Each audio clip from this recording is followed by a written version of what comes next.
மேற்கு தொடர்ச்சி மலை அடிவாரத்தில் நடந்த வினோத வழிபாடு.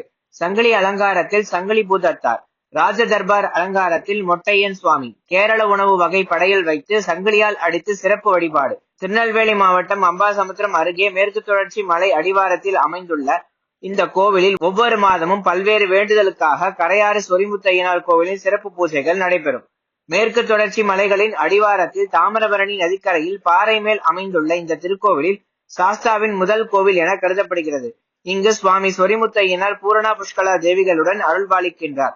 மேலும் சங்கிலி பூதத்தார் சுவாமி மற்றும் மொட்டையன் சுவாமி ஆகியோர் சிறு தெய்வங்களாக பக்தர்களின் வேண்டுகோளை ஏற்று அருள்பாலித்து வருகின்றார். ஐப்பசி மாதத்தின் கடைசி ஞாயிற்றுக்கிழமை அன்று நடைபெற்ற இந்த விழாவில் சங்கிலி பூதத்தார் மற்றும் மொட்டையன் சுவாமிக்கு கேரள உணவுகள் படைக்கப்பட்டு பல்வேறு மலர்களால் அலங்காரம் செய்யப்பட்டு பூஜைகள் நடைபெற்றது. மதியம் தொடங்கி நடைபெற்ற அபிஷேகம், அலங்காரம் மற்றும் பூஜைகளில் ஏராளமான பக்தர்கள் கலந்து கொண்டு தங்கள் நேர்த்திக்கடனை நிறைவேற்றினர். பக்தர்கள் சங்கிலியால் தம்மை தாமே அடித்துக் கொண்டு நேர்த்திக்கடனை செலுத்தும் நிகழ்ச்சியும் நடைபெற்றது. மேலவாசல் பூதத்தார் மாதாந்திர பூஜை குழுவினரின் ஏற்பாட்டில் தொடர்ந்து 45வது மாதமாக இந்த மாதம் நடைபெற்ற இந்த விழாவில் பக்தர்கள் நீண்ட வரிசையில் நின்று தரிசனம் செய்து சுவாமியின் அருளை பெற்றனர்.